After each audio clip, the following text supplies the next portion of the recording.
Et voilà, c'est parti de là il y a plus de 23 ans maintenant. Bonjour, je suis Val Rayel et j'ai écrit un roman jeunesse en 2 tomes qui s'appelle Irinei et le grand esprit du mammouth. C'est l'histoire d'Irinei qui a 12 ans, qui est un enfant sibérien qui vit dans une tribu d'éleveurs de rennes nomades dans un désert glacé de Sibérie. Et un jour, grâce à ses pouvoirs magiques de chaman, il redonne la vie à un mammouth qui est pris dans le sol gelé depuis 20 000 ans. Là arrivent des paléontologues américains qui déterrent ce mammouth et qui l'emportent aux États-Unis pour l'étudier. Et là, ils s'aperçoivent que son cœur bat toujours. Et évidemment, ils comprennent rien du tout à ce qui se passe. Irinei va tout quitter, sa famille, son clan, son pays, sa culture, pour partir à Los Angeles, rechercher son mammouth et le ramener sur la toundra en Sibérie pour qu'il soit libre et heureux comme tous les animaux devraient l'être.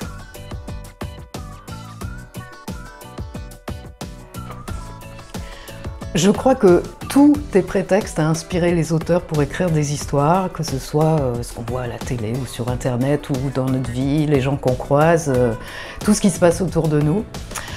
Pour Irinei, c'était particulier, ça remonte à 1997, quand j'ai travaillé pendant quelques mois dans une société de documentaires qui était en train de faire un film sur l'extraction d'un mammouth en Sibérie. Et je trouvais ça incroyable et je me disais que ça ferait une super histoire à condition que le mammouth soit toujours vivant. Et voilà, c'est parti de là il y a plus de 23 ans maintenant.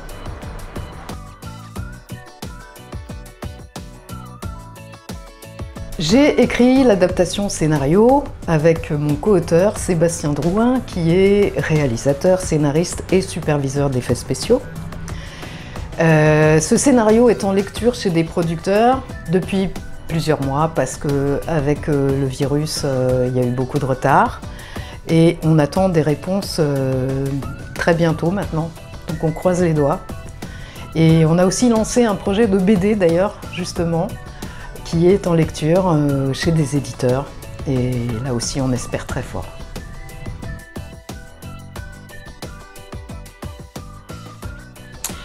Irinei, c'est une grande aventure pleine de suspense et de rebondissements, mais ça parle de thèmes très importants et qui me tiennent énormément à cœur depuis toujours, comme l'écologie, le respect de la nature et des animaux, et le respect des peuples ancestraux qui ont gardé justement ce lien avec la nature et avec les animaux que nous, dans notre monde moderne, malheureusement, on a très souvent perdu.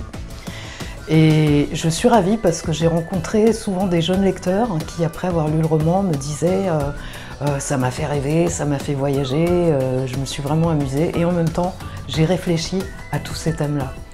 Et ça c'est super, c'est ce que je voulais apporter et d'autant plus que les parents et les grands-parents lisent aussi ce roman. Et ça c'est super parce que ça veut dire que c'est intergénérationnel et universel. Voilà.